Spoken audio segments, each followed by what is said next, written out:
Welcome to a special RadioRadioX video interview. I am your host, Justin Smulison, proud contributor here at RadioRadioX. My guest today is this gentleman right here, Jimmy Månsson. He is the guitarist and singer for a fantastic rock blues group out of Denmark known as Blended Brew. And their new album is Roll the Dice. It is available everywhere from our friends at Mighty Music, and so is their predecessor album, Shove It Down, also fantastic, heavy blues rock. And we're going to talk all about Roll the Dice today because it is an album that was recorded 10 years ago, it was banked, and it is finally seeing the light of day. So there's so much to discuss. I'm a big fan, and it was really great to reconnect with Jimmy after 5 years. We first met when Shove It Down came out during basically the height of the pandemic. So there's so much to discuss, and we're going to learn about what it takes to keep a band going, especially over there in Denmark.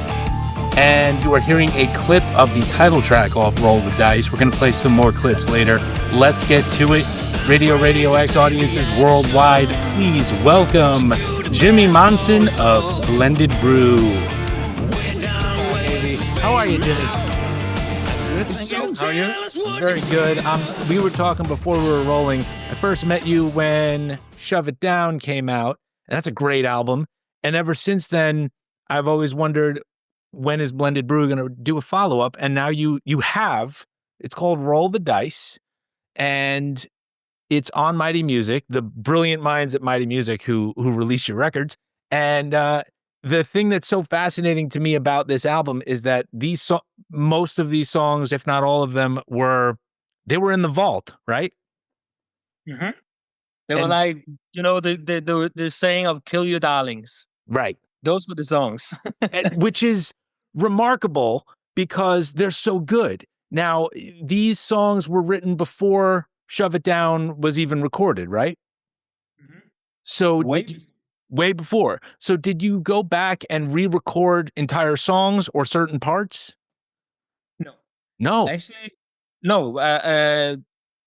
I'm pretty sure that all of these songs were actually recorded before our very first album. Oh my goodness. Okay. We are back in 2012 to 2014, 15, something like that. Mm-hmm. So all of those songs that you hear on Roll the Dice are more than 10 years old. Wow. And It's amazing because Shove It Down is a very heavy electrified blues record in my opinion. It's like a rock and blues record, and Roll the Dice has elements of that. You can see where you're going to evolve to, but now that I know the full story, you've got songs like the title track and Corner of Trust and Weirdo that could have fit on Shove It Down. And then you've got these others that sound like an arena rock band, which is excellent, And that's one of the reasons why your music really resonated with me. So how did it feel to revisit these songs? Well, I think, Sebastian is playing the organ. We were having a conversation last year about all these old songs that we kind of, killed, put to the trash, and never looked back again. Like we wanted to bring them into some new kind of life, because we always felt like individually all the songs that they had something, but we just couldn't figure out how to connect them. Right. And I'm not sure if there's really that big of a connection on this album. It's more like, we just took the best song that we know that we have left, and we wanted to bring them out there again. So yeah, that's pretty much how it was. And when looking back at it, they could have been on the first album, but I think we got tired of them at that time, and that's always a dangerous thing for a band, because now you've been playing these songs for such a long time, and then you're like, they're not good enough. We're going to change it. We're going to record some new ones and blah, blah, blah. So they just stood there and did absolutely nothing. But now they've got a new life. That's what's so great about it. Yeah. And I feel like to some degree, it just demonstrates how you were maybe a little wise beyond your years when you recorded these, because now you have the force, the hindsight, say, you know what, take them out and make basically you basically recorded a double album when you did your first album, and now here's the second half of that album. And Yeah, pretty much. you didn't have to go back and change anything. Everything stayed the same. No, everything stayed the same Wow. way. I think some of the, I wouldn't say issues, but we have always been like, when you want to record, especially when it comes to rock music, at least that's my opinion. Like we felt like we wanted it to be as authentic as possible, and we kind of thought that some of these songs, old songs, they were lacking a bit of that. I'm not saying the recordings are bad. We were just not satisfied with the sound because we wanted more of that sound that you hear on Shove It Down. I would say that's more the sound we were looking for already back then, but we just didn't know how to get there. So I guess that could be some of the reasons why we just kind of left them. Right. Okay. And I also would like, and how do I explain it? Like, going to the studio, I want us to perform. Nowadays, well, it's been there for years. People, they come in, they sit down in a couch and they wait to play their part and they do like all that. I'm not a fan of that. Right. No, you want it to be live No, in studio. yeah, just like, and that's why I think, especially when it comes to my favorite band, AC/DC, I'm inspired by AC/DC in so many ways. But it's not like our songs and music is very close to AC/DC, but it's more that way of thinking, Right. that simplicity and the way of going into the studio, and you have to perform as a band. You set up, you play as a live band, you do your job. That's what I like about it. Yeah. You've got the spirit of AC/DC, I think is what you're trying to say. Yeah. Exactly. Yeah. Absolutely. I hear it. And I remember hearing Shove It Down about 5 or so years ago, right around the time that the pandemic hit is when I was listening to it big time. that. And yeah, no, there's a lot. It had the heavy organ sound, and that was you guys and Freddie and the Phantoms were coming out with music around the same time, and it was all coming out of Denmark through Mighty Music, and I was in heaven, because if I have to sit around at home all day and listen to music, that was what I wanted to hear. So it was really cool. Even though it was a bad time for the world, musically, creatively, it was a great time for me. Yeah, that's good. Yeah. Glad to hear. So let's talk about it. Do you have, well, if you don't mind my saying, I think the song that stands out the most of all of these is the last song, King Confidence. Doesn't sound like anything else on the record, doesn't sound really like anything else on Shove It Down, but I knew listening to that was you. Yeah, that was a wild moment. I was in the car. I was actually stuck in traffic listening to that song, and I went, wow, this is really something real. This is like a really special song. So, and I believe the line is, I wrote it down, the show is about to begin and I'm supposed to be King Confidence. I loved it. I heard that and I went, bam, it's like you're getting thrust out onto the stage. You got to know your lines. You got to be ready to do it. And tell us a little bit. It's got also like the thick bass and I love that part, because I was a bass player 100 years ago. So you've got all these great elements in there. Tell us about King Confidence. Well, King Confidence is actually one of the first songs that we brought to the US, and it was actually being pushed over there. Really? Like, we are back in maybe 2012, 13, something like that. Mm-hmm. And at that time, we had an American management in Orlando, based in Orlando. Brad Rush was working in Disney World, and he used to be a New Yorker, actually. Okay. Yeah. We don't all know each other, but yeah. No. That much I know, but I'm just saying that he used to. Yeah. Well, and that song, it was actually about us being as a band, and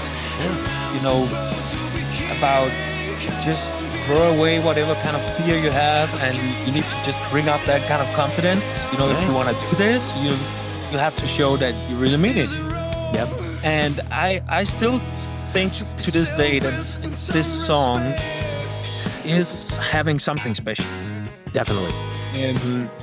But for some reason, it just never happened for it. We really tried to push that song through, but I don't think the world was ready, apparently.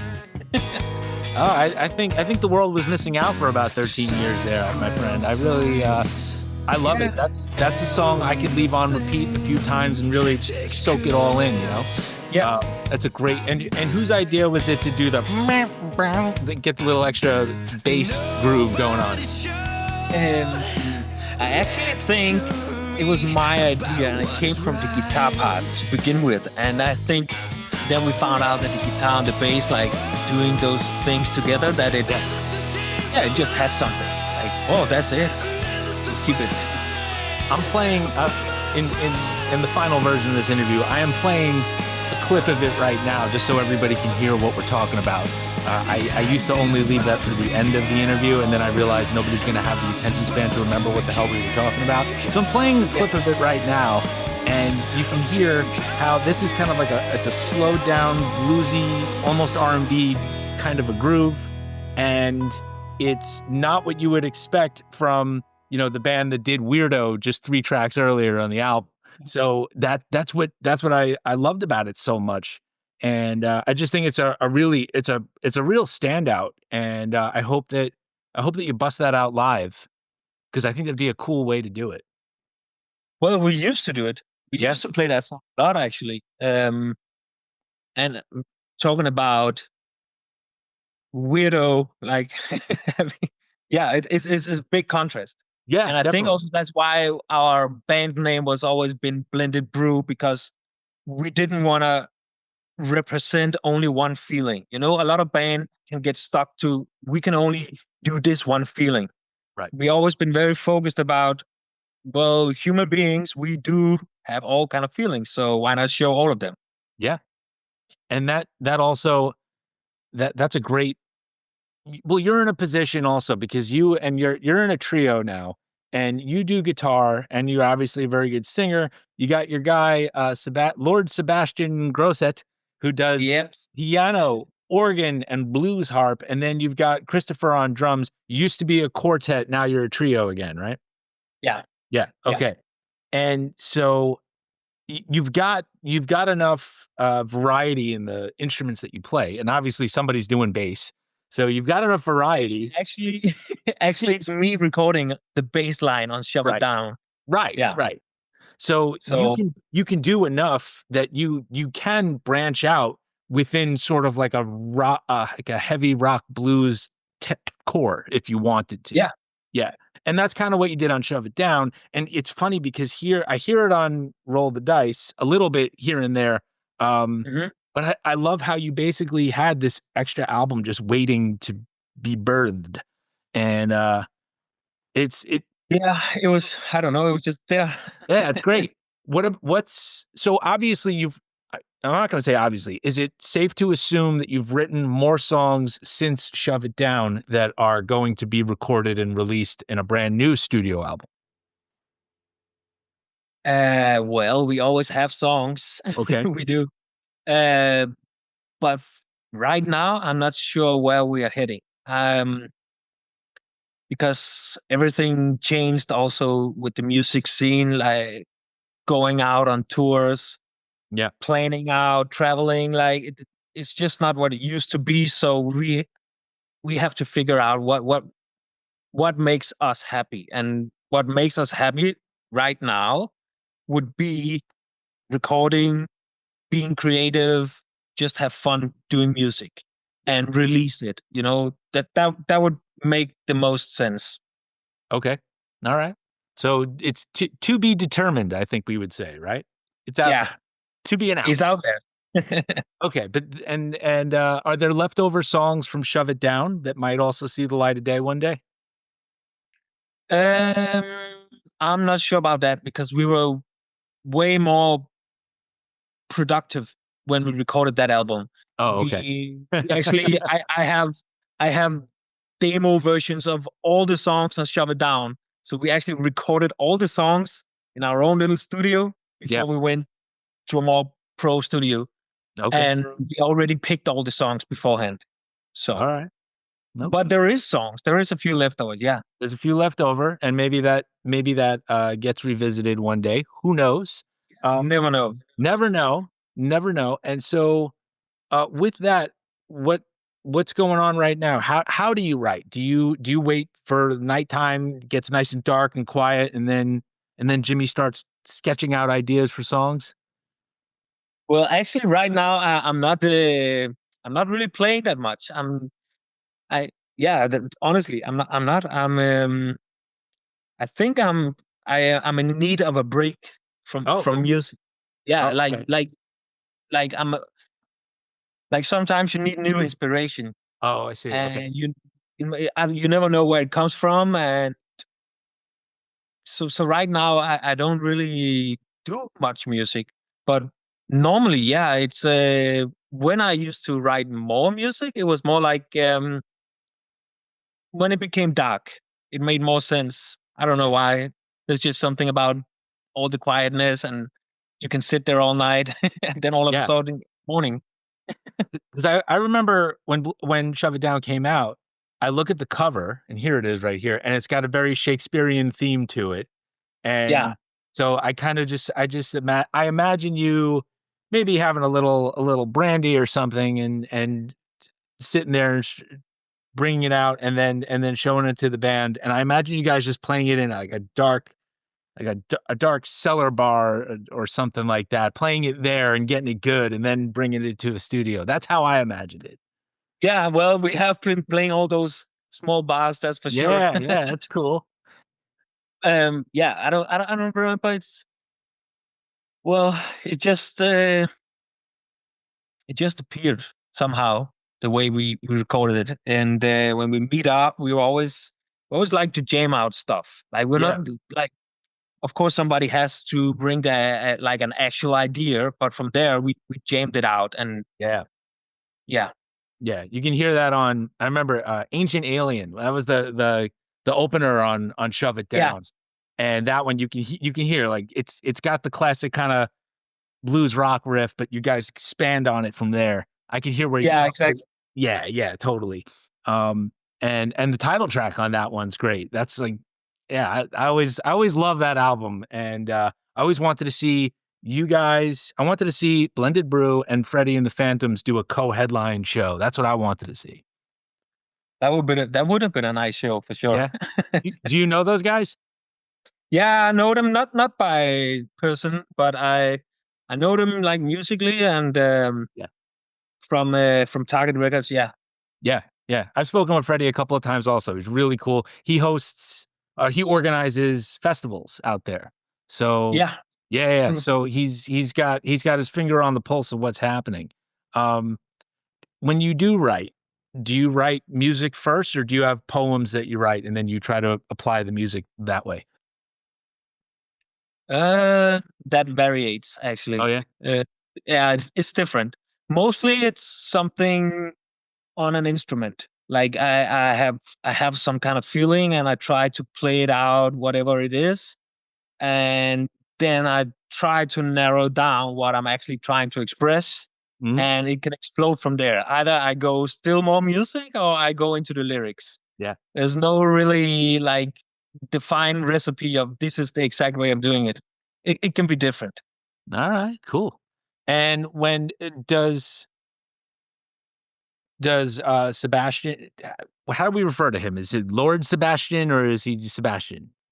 We just call him Lorden. We call him Lord. Yeah. Is he also one of the key writers for the band? Yes, from on Shove It Down, yeah, he was. Yeah. Earlier, I think everybody just had their input. Like everybody was bringing something to the table. Nice. But he was more involved in Shove It Down, in my opinion. And you can hear it. Yeah, for sure. Yeah. He's bringing something special with his sound, for sure. So, he sounds like also something we worked on. I remember we worked on it a lot. Like, how do we make this organ sound more I would say a more fat sound, a more heavy sound, like so it fills out the whole picture. Yeah. And how'd you do it? Did you just crank it up to 11? Yeah, actually, how was it? I think on his organ, he's going through 2 different amps. One is actually a little orange guitar amp. It's not bigger than this. Mm-hmm. And then he has those old Leslie. Okay. I know, but I'm not I don't have that kind of a knowledge. I'm going to defer to you. Okay, well, it's an old speaker that it's being used back in the days, and we cranked it up with an amp also, so that's how we got that sound. Wow. Of course, inspired by Deep Purple, but yeah. And I was just wondering, I know you don't have any shows coming up, but you mentioned a while ago you had played the U.S. What was that like for you? Was that the first time you'd ever performed? In the U.S.? In the U.S., yeah? No. First time we performed in the U.S. was in 2011. As Blended Brew? Yeah. And what was that like? And what cities were you in? The first time we were not only, but mainly it was Orlando and Jacksonville, Florida, Tampa, Daytona. I think it was a lot of places around Florida. I can't remember if we went to Miami also, but it was mostly in Florida, and we didn't really have any connections. I had a friend, a Danish friend, who lives in Florida, in Orlando, and we kind of got in touch with him, and he was like, yeah, you guys should come over and you can stay at my place and we'll figure it out. So we didn't really had any connections beside him, and I think we had 1 gig to start with. And then we just bought a car, we bought a trailer, we bought equipment, and we were kind of crashing all those what is it called, mic nights, open mic nights. Mic nights, yeah, sure. Yeah, so we went in there.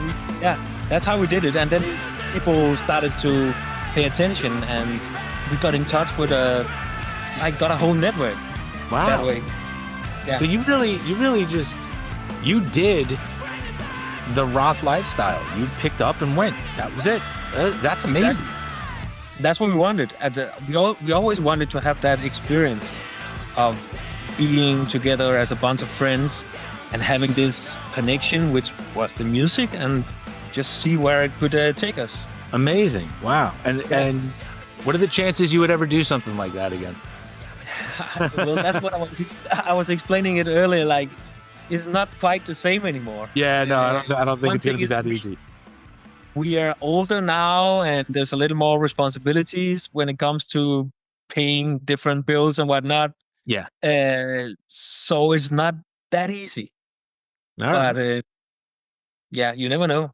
Never know. All right, that's cool. So, Jimmy, it's been really cool to speak with you. And I really love your music, and I was just wondering if you have anything else that you'd like to say to your fans and anybody who's hearing about Blended Brew for the first time. What would you like to say? Well, and anybody you want to thank. Well, I would like them to share the music, of course, if they like it. That would definitely mean a lot to us. It's one of the things that can make a difference if we actually go out and hit the road again the same way we used to, because it kind of goes hand in hand, And of course, I want to thank Target Records for helping us out one more time with this release, and everybody behind the whole team that is doing a great job for us. I think that's it. Okay. Well, Jimmy, it's really great to see you again, and I'm really glad that Roll the Dice is out there for the world right now. It was released last month, and so it's 1 month old now, and hopefully, like we said, I don't want to push it, but hopefully there's more music to come from Blended Brew one day, and I hope we get a chance to do this again. Yeah, of course. Likewise. Thank you. Special thanks to Jimmy Månsson of Blended Brew for joining us here on RadioRadioX. Right now you are hearing a clip of Grateful Moment, and at the top you heard Roll the Dice, title track, and we also played a clip of King Confidence. All these songs are available off of the brand new album Roll the Dice, which is available through my friends at Mighty Music. Mighty Music also released their prior album, Shove It Down. I think you're going to love that album too if you're into hard rock and heavy blues. Links to Blended Brew's socials are on this interview's notes, and be sure to support them on upcoming Bandcamp Friday, May 2nd. As always, be sure to make legitimate purchases of the music merch and eventually tickets to support hardworking artists like those in Blended Brew.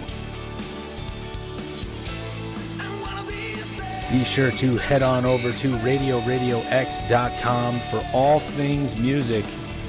We've got reviews, we've got interviews, we've got all sorts of great content. I've got an interview with local drumming favorite Jason Bittner of Shadows Fall and Category 7, and another with powerhouse drummer Sean Duncan of LA Guns.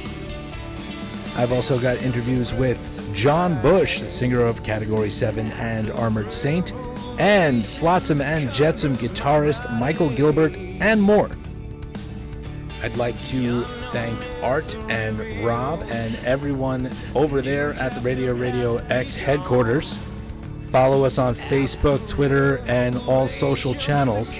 And be sure to keep coming back to RadioRadioX.com for more updates. I've got more video interviews on the way as well. I am Justin Smulison, new contributor here at Radio Radio X. Thank you so much for tuning in. There's more on the way.